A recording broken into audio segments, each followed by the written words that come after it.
ability to succeed in school. Rather than allowing us teachers to teach them the skills to fix these problems, they tell us to jam bubble sheets in front of their faces and teach them that the value of their mind is based on a test score. And that's the shame of our nation. And they teach us that, they force us to practice policies that make our children believe that being so impoverished that they go to school almost every day with an empty stomach, or can't seem to care about graduating because all they care about is not getting shot because from the severity of their gang violence in their neighborhood schools, is no excuse that they're failing. That if they fail, it is their fault, their parents' fault, their teachers' fault, but never ever the fault of the people who are the least involved with the very children whose futures they are ripping away. So this again is a call to action to do as much as you can to open the eyes of thousands and thousands of students in my generation. Help us engage with you, teach us, and engage with the students being harmed at the K-12 level. There's unstoppable power in numbers.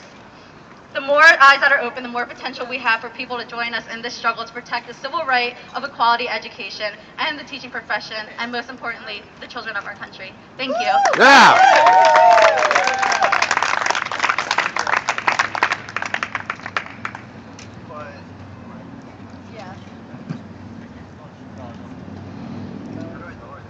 Okay. Good morning.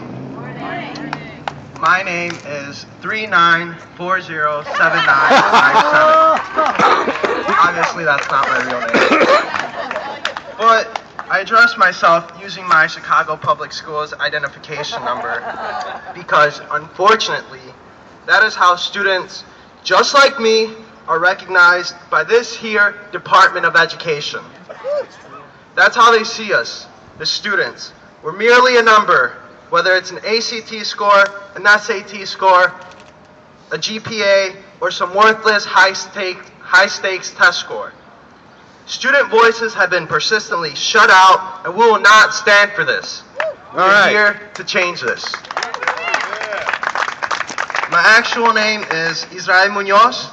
I'm a senior from Thomas Kelly High School in the south side of Chicago, a student activist with the Chicago Students Organizing to Save Our Schools, and also I've been working with Students United for Public Education. Excelente! I'm here to speak on behalf of the students of Chicago.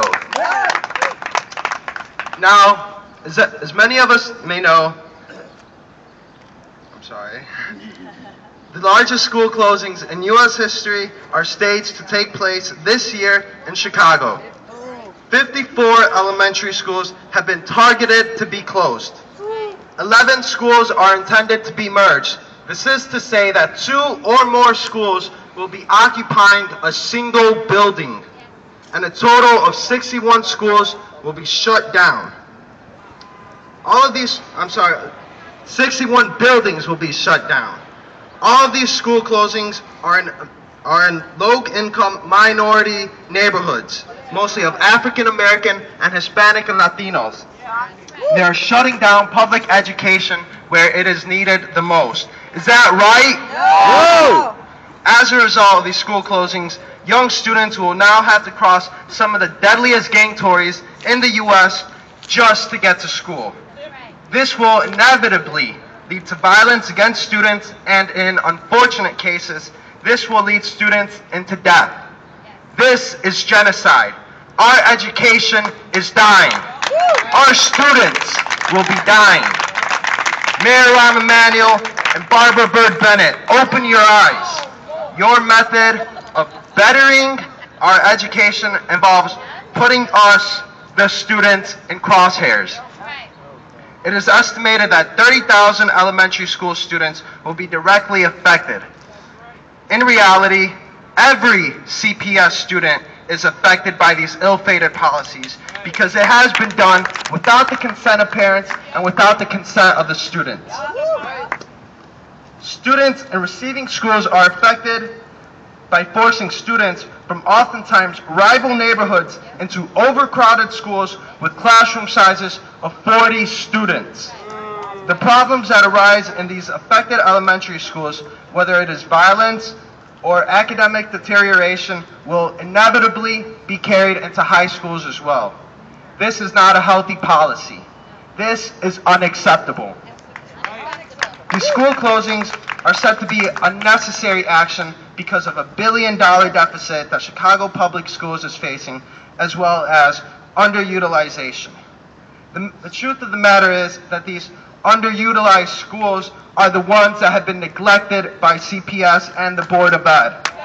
Underutilized schools are not half empty. They have empty classrooms because our classrooms are overcrowded. If we reduce the number of classes per student, then the unused classrooms can have students in them, and therefore the whole school can be properly used. Of course, this will mean investing further into our schools, and Mayor Rahm Emanuel is not too fond of investing in public education. He says that there is no money to fund our schools. He is lying. The money is there. It is just in the wrong hands. Every year, $250 million in TIF money is taken away from CPS and is invested instead into multi-million and multi-billion enterprises such as Boeing, the Board of Trade, the Sears Tower, the Hyatt Hotels, etc. The millionaires who receive these TIF funds do not need them as much as our schools do. Exactly. TIF money is intended for blighted communities. The Chicago's Gold Coast and the Chicago's Downtown District, which receive half of the city's TIF funds, are not blighted communities. Yes, they are. Inglewood is a blighted community. Brighton Park is a blighted community. South Side and West Side Chicago is composed of blighted communities. Rahm Emanuel, this is where TIF money should be invested. Essentially, the students of Chicago don't believe that these administrators are trying to improve our educational system or our living standards. We believe that they want to make educating minority students as cheap as they possibly can. Mayor Rahm Emanuel has failed us. Barbara Byrd Bennett has failed us. The Department of Education has failed us. They are protecting corporate interests. On Monday, March 25th, 2 days before the larger rally in downtown Chicago, the Chicago Students Organizing to Save Our Schools held its first action. We held the press conference at the Chicago Public Schools headquarters where we addressed ourselves to the media and stated our demands, which included a moratorium on school closings, proper usage of TIF funding, and an elected school board. Yeah! Aside from this, we had a little gift for Mayor Rahm Emanuel. The CSOSOS wrote him a nice big letter. It was literally 4 feet long, that way he could not miss it. And being the generous students that we are, we hand-delivered it to him. We marched from CPS headquarters all the way to City Hall, up to the 5th floor, and right outside of Mayor Rahm Emanuel's office. Right. We called out Rahm Emanuel, and like usual, he ignored the student voice. He stayed inside his office. But student voice would not be silenced. We had a mic check outside his office, and all 60 students present read the letter out loud at once. Wow! He did not want to face us physically. Well, he's going to have to face our actions. And believe me, the students, both in Chicago and across the country, have numerous actions in mind. All right. So if there's anything to learn from this, everyone here should recognize the power that is held within us, the students. Our presence speaks volumes. Our ideas and creativity is infinite.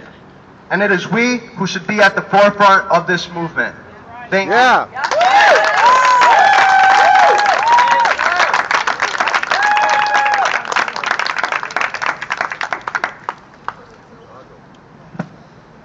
All right, I don't want to speak too long because these guys said it better than I think I ever could. But so we're in Students United for Public Education. We are organizing on college campuses to try to join this movement for public education and resist corporate education reform.